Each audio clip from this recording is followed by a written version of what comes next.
How's it going, old schoolers? You're kicking it old school with Russell J.S., and I am your host, Russell J.S. I can't believe I was just looking at the calendar. Here, let me turn some lights on here. I was just looking at the calendar just a little while ago, and it's hard to believe that, let's see. Wow, yeah. It's hard to believe that the 18th, which I believe is, next week, I embarked on my journey. No, okay, wait, yeah. Yeah, it'll be 2 weeks this month that a year ago I embarked on that mystery tour where I went, and did the Disney and Universal parks.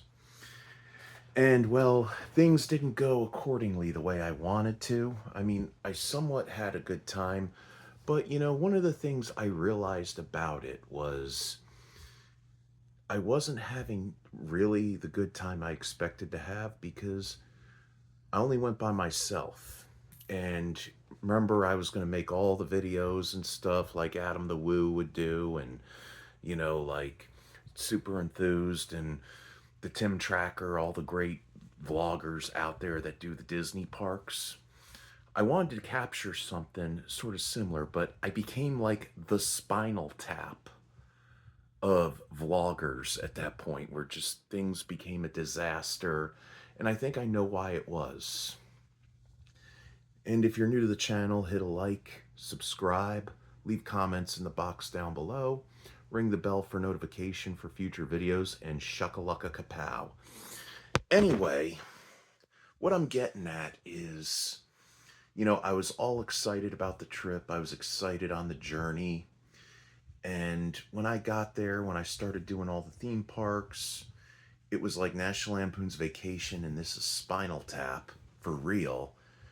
I think what it was I became very lonely because you know what I saw? I saw all the couples, I saw all the families, and I saw all the groups of friends all just getting together, having a good time, and I was there all by myself, and I was very lonely. And so the only thing I was able to do was make ride-on videos of like going on the Haunted Mansion and Pirates of the Caribbean and Pirates, and the People Mover. And I got scolded for trying to film on the Transformers 3D. And one of the things I also realized was I got carried away with my carry-on items.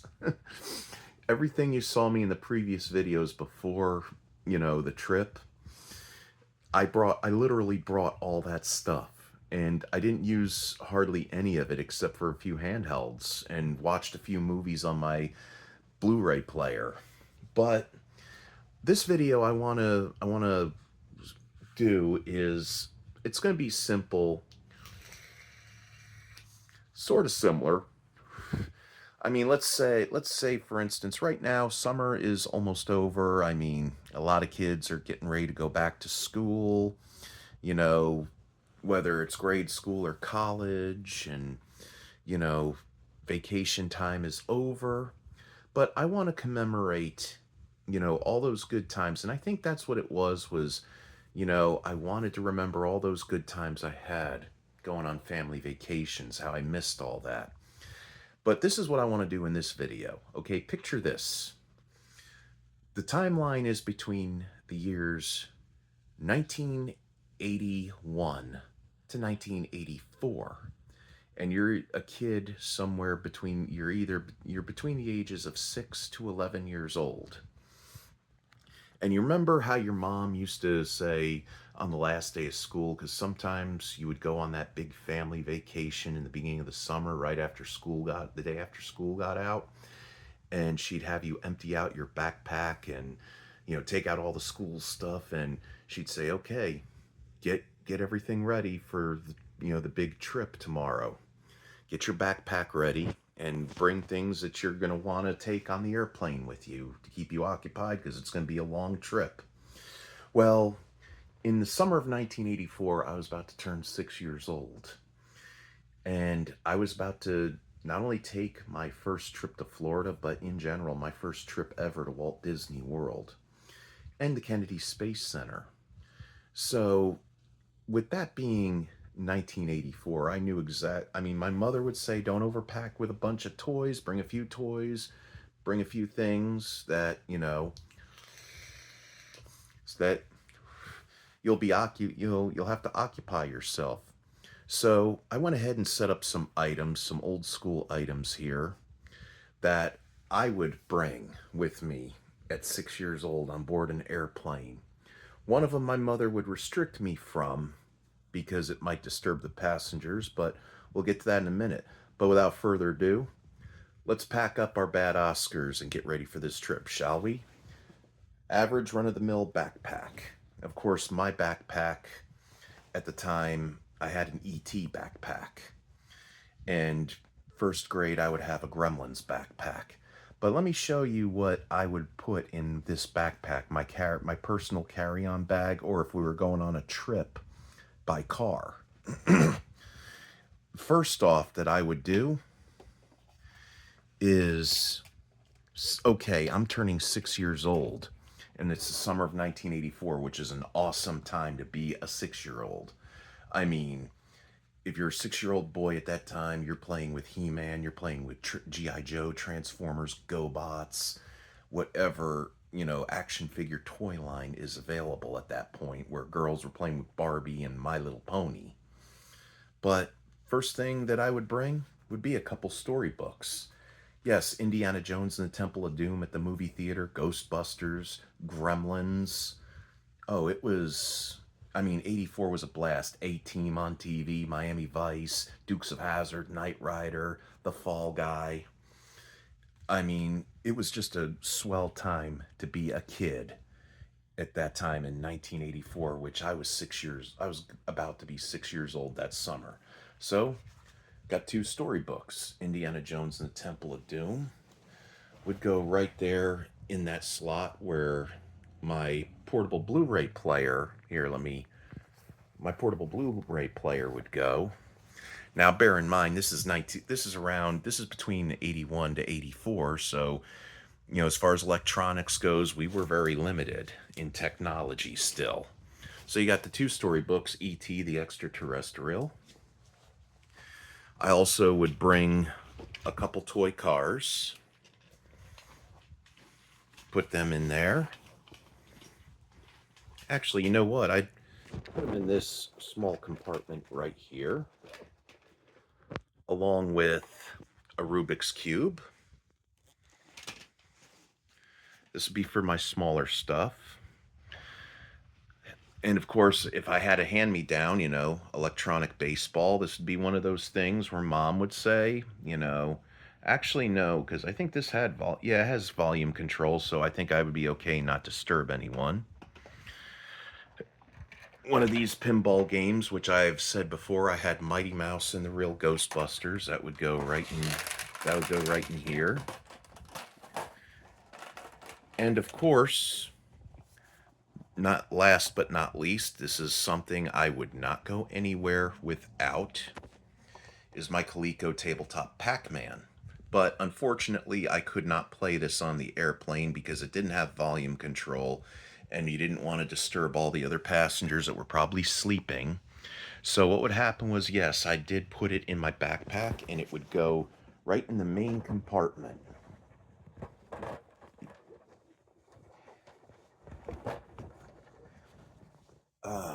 Yeah, right there with the storybooks. And then you just zipper everything up, and you had your personal carry bag. Now, Dad would go ahead and be okay. I mean, when we got the rental car, it would be okay when traveling to play Pac-Man. Because even though the noise infuriated my father, it reduced the "are we there yet's." Whether we were driving in our own car to our destination, or we were, we were in a rental car and we were going, say, from Disney World to Kennedy Space Center. So, long trips, it served its purpose and Dad was happy. That's all he had to hear, even though it was annoying to him.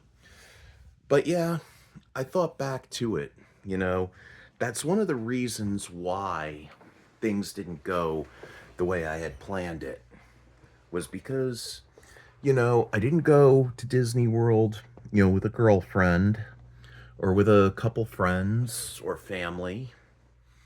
I went by myself and, I had no one to talk to.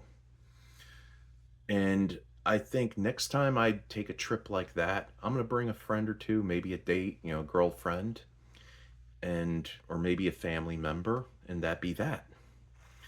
But, you know, it was, it was still fun to a certain degree, but by the time I left Epcot Center to go back to the hotel to get ready to go home the next day, I couldn't wait to get home. I was actually it's weird, sometimes you're excited about your trip, and then when you know that the time has come where you have to come home, you get more excited about coming home. That's one of the things about, a getaway, because you realize what, what you really have. And it is fun to get away from, your everyday life from time to time. But you also got to remember what's most important. Oh, and I also have been getting some album by album, track by tracks ready. I'm looking, let me see, let me look. Okay, I wrote out a couple that I'm getting ready to do soon. And the first one I think is going to be album versus album, track by track. Ace Frehley, Kiss Solo, 1978 versus his debut, Frehley's Comet debut album. And then I'm going to put Cheap Trick at Budokan against AC/DC. If You Want Blood, You Got It. Boy, that's going to be some fierce competition right there. But, I'm getting a lot of things ready. I'm getting ready to make more videos and do more things, plan stuff. But right now, I got to go ahead and get ready for bed. This is the end of this vlog. Remember to keep it real, keep it fresh, keep it chill. Listen to old school music, watch old school TV, old school movies, play old school video games, and get you enough of love, get you enough of peace, get you enough of tranquility, get you enough of less drama, no drama. Keep it real, and Godspeed, as always. Godspeed. May the force be with you always. And shuckalaka kapow.